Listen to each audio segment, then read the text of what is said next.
Today I'm at Alton Towers Resort for the first time since I was about 15 years old. I'm going to be sniffing things as usual for my Smell of Immersion project, which is all about thinking about the different smells of theme parks and how they influence people and make you feel and affect the experience.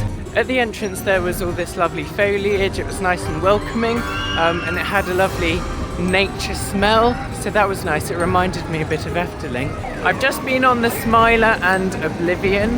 The Smiler, I was surprised at how it made my eyes go all curly like in the artwork. Now we're approaching, well, we're walking past the towers, the Alton Towers, and I can smell the garden. There's this, and I can smell the tarmac as well. It's so warm today and sunny. The ground is emitting a scent. We just got to the Alton Towers dungeon. They've got all those classic smells in there, like the rotting flesh and the dungeon smells, and kind of historically inspired pongs, but also stuff to make you feel a bit scared. It's not Halloween at the moment, but loads of smells are used at Scarefest as well. So you've got the attic, which is has an attic smell and like candle smells.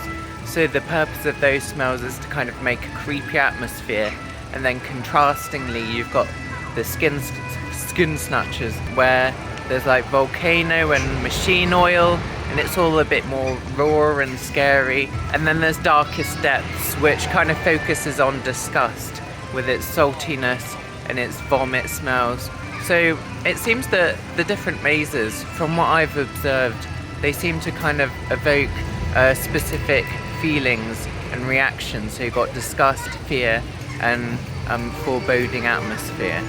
I went on Gangsta Granny the ride for the first time, and I knew it had a kind of cabbage soup smell in it. But when I was riding through, I kind of found that there was just a kind of ongoing mustiness or dampness, which was fine, because even though I couldn't differentiate different smells, that kind of ongoing atmosphere worked anyway, because you start off in the sewer and then you're in a castle, and the smell, even if it kind of changed slightly and it wasn't a huge contrast, it still supported all the visuals really well anyway. What was really great about the Gangsta Granny ride was there was a little family in front of us. There were two parents and a child, and they were like commenting on the smells they could pick up on, like saying it smelled of garlic and stuff. So it's always nice to hear guests commenting on what they can smell, and to see that smells make a difference to the experience.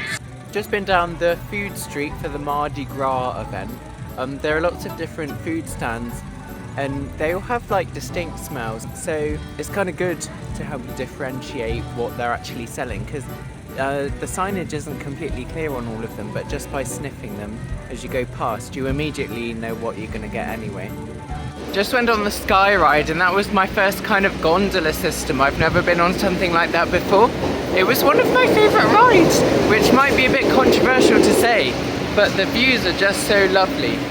It made me think, just on the topic of smells, because they can contain smells, that vehicle wasn't smelly, but it reminded me of stories from Disneyland where the staff would open the gondolas at the end and wafts of cannabis would come out. I've read with the Disney parks, at least in the 70s, that people would kind of go around looking for places to smoke weed, because you couldn't really go anywhere.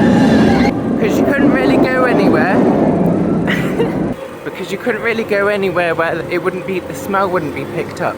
So the gondolas were the perfect place, because the smell would be captured and none of the staff could get to you. So apparently they had people with binoculars kind of watching the gondolas, making sure no one was up to no good.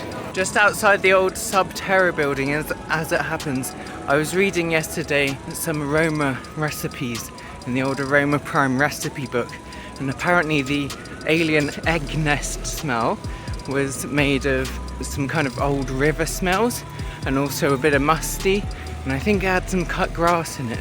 So it was all kind of earthy, organic smells to I suppose smells that you wouldn't really expect from an egg. Just went on Duel, otherwise known as the Haunted House. I played it without the guns so that I could get the full dark ride experience, and it really scared me. Like, it was like being in a scare maze. And that musty smell, it's got a kind of musty smell and an earthy smell, and it really, often I'm so used to the smells, they don't really make me scared, but I did feel scared in there. And the darkness, like the intense darkness, I think really helped, because you just didn't know what was going to jump out at you, and I screamed at this zombie that came out. Musty smell kind of, because I was so frightened by Duel, the musty smell kind of, it made me think of murderers and things, like a murderer's shed, because like my heart was beating because of those zombies jumping out at me. John Wardley, who was involved in the design of the haunted house, had also recently worked on the vampire ride at Chessington World of Adventures, and I think the vampire, there's a chance, maybe I'm wrong, but I think the vampire might be the first roller coaster to ever have a scent. So there was a damp crypt smell selected for the Vampire's Lair loading station. And after the success of that application, the scent was used in the haunted house as well. And John said that he went through like 1 million samples until they found the right smells for that attraction. So I wonder if it was partly because things went so well with scenting the Vampire loading station, and perhaps that was the reason the haunted house ended up with the smell. There's another attraction at Alton Towers which uses the same musty smell as the haunted house, and that's Hex, which uses it in its queue. And I've heard some people say that they thought the smell was actually from the ruins surrounding them, because it just feels so authentic and it just fits in there so well. Foolishly, I recorded this part of the commentary as a time lapse, so I'm going to have to dub over it and you can just pretend that it's me talking in the footage. The wood smoke smell used in the Wicker Man ride is renowned. It's also used as sage smell in the past for the kind of ritualistic feeling. The brilliant thing about scent machines these days is they can come with tubes, and those tubes can go through walls, and because the Wicker Man's structure is made of wicker, it's really easy to get the tubes through the walls, and therefore you don't have to see any scent machines, and it just feels nice and natural, the scenting. The smell of smoke is incredibly powerful because throughout history humans have had a connection to it.